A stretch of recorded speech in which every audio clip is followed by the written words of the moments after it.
सभी को नमस्कार। तो आज से हम जीएस की क्लास की शुरुआत करते हैं, जिसमें हम जीएस में शामिल विषयों को देखेंगे जो हमारे सभी एग्ज़ाम में पूछे जाते हैं। हमारा जो यह जीएस का क्लास रहेगा वह हर विद्यार्थियों के लिए होगा जो किसी न किसी एग्ज़ाम से जुड़े रहते हैं, चाहे वो ग्रुप डी की सेवा के लिए हो या यूपीएससी के लिए। मैं खुद भी तैयारी करता हूँ और पिछले कुछ वर्षों से तैयारी करवाता भी रहा हूँ। जब मैं तैयारी करवाता था तो मैंने देखा कि विद्यार्थियों में किसी सब्जेक्ट के टॉपिक के बारे में समझ उतनी विकसित नहीं है जितना वो रट करके करते आ रहे हैं।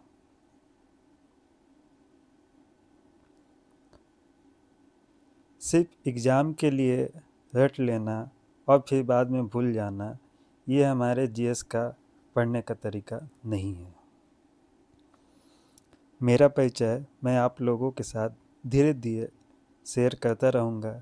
मैं चाहता हूँ कि यदि आप तैयारी कर रहे हैं तो आप जीएस में एक अच्छी पकड़ बनाइए ताकि रटने और भूलने की समस्या ख़त्म हो और एग्ज़ाम में आप समझ के साथ क्वेश्चन के आंसर को निकाल सकें। आप एक बार इस तरीके से पढ़ाई कीजिए, आपको आगे चलकर इसका फ़ायदा खुद दिखेगा मॉक टेस्ट में जब आप दीजिएगा। तो चलिए अब से हम शुरू करते हैं अपने क्लास को। आज का जो हमारा पहला क्लास रहेगा वो हिस्ट्री का रहेगा। फिर आगे हम पॉलिटी, ज्योग्राफी, इकोनॉमी को भी शामिल करेंगे और फिर करंट अफेयर्स को भी देखेंगे।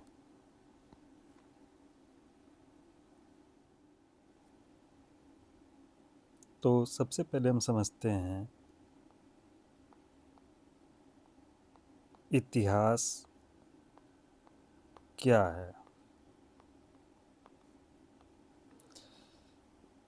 इतिहास अतीत में किए गए मानव प्रयासों को रेखांकित करता है जो हमारी और हमारे समाज की दशा का निर्धारण करता है और भविष्य को इसे सुरक्षित बनाने का प्रयास करता है। यानी कि हम कह सकते हैं जो घटना पीछे घट चुकी है वो सही थी, गलत थी, क्या हुआ क्या नहीं हुआ, उससे देख कर के हम आगे सीख करके क्या उसे अच्छा कर सकते हैं, यही हमारा इतिहास का अध्ययन होता है। आगे हम देखते हैं कि इतिहास का जो नामकरण हुआ, चाहे इसका विभाजन हुआ, वो किस प्रकार से हुआ। तो सबसे पहले भारतीय इतिहास का प्रथम विभाजन 1817 में जेम्स मिल ने किया। उन्होंने इसे हिंदू काल,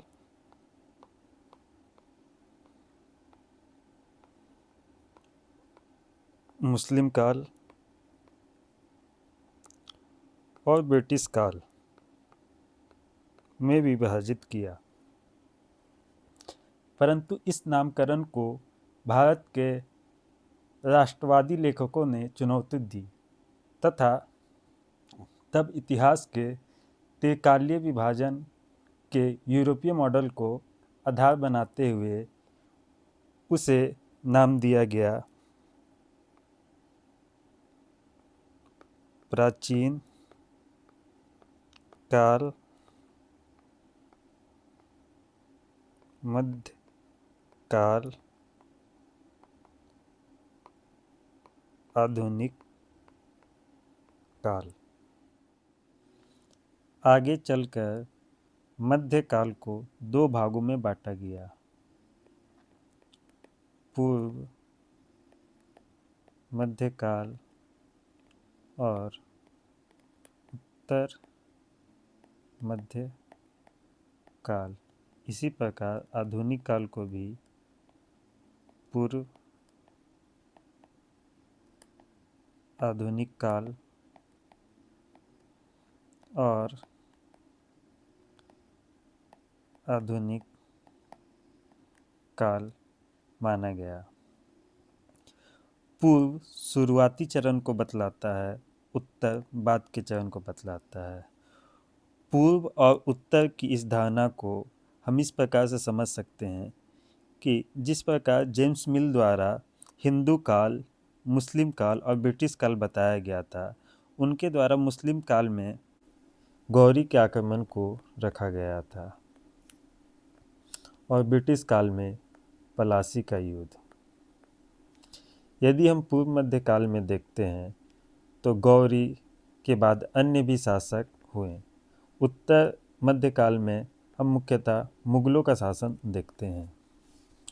पूर्व आधुनिक काल में ब्रिटिश के आगमन के समय हम मुगल शासक को भी देखते हैं, जब उनका पतन हुआ और ब्रिटिश का शुरुआत हुआ। उसके बाद हम आधुनिक काल को देखते हैं। अंततः हम भारतीय इतिहास को इस रूप में देखते हैं।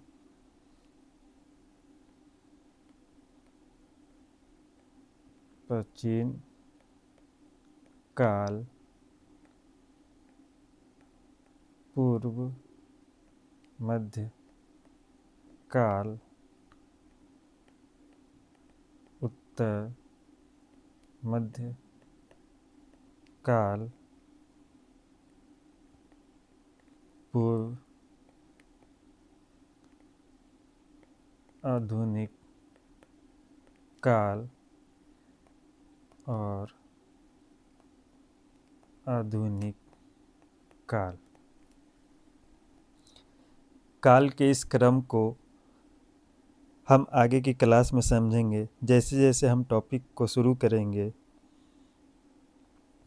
फिलहाल अब हम यह देखते हैं कि भारतीय इतिहास को कैसे समझकर पढ़ा जाता है। भारतीय इतिहास को हम इस प्रकार से समझ सकते हैं, जिसमें हम प्रमुखता देखेंगे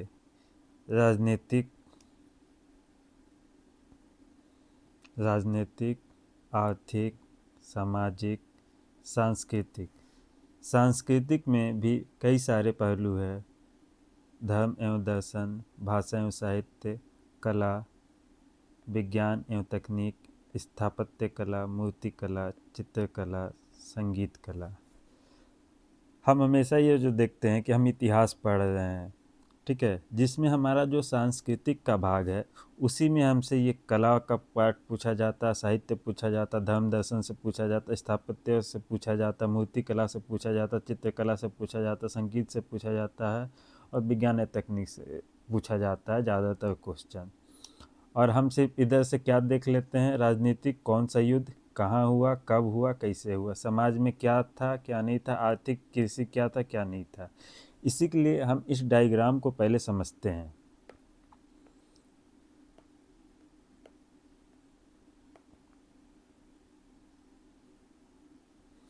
राजनीतिक में हम देखते हैं कि किस तरह से शासक के द्वारा एक भौगोलिक क्षेत्र में उसका विकास किया गया और उस पर प्रशासन चलाया गया। आर्थिक में हम देखते हैं कि किस प्रकार से कृषि, शिल्प, उद्योग, मुद्रा, अर्थव्यवस्था, ये सब का विकास हुआ। सामाजिक में हम देखते हैं कि समाज में लोगों की स्थिति कैसी थी, जैसे वर्ण, जाति, महिलाएं, इनकी स्थिति क्या थी। इसी इतिहास को समझने के लिए हम मुख्यतः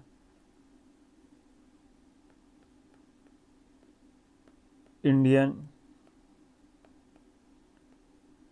हिस्ट्री एंड आर्ट एंड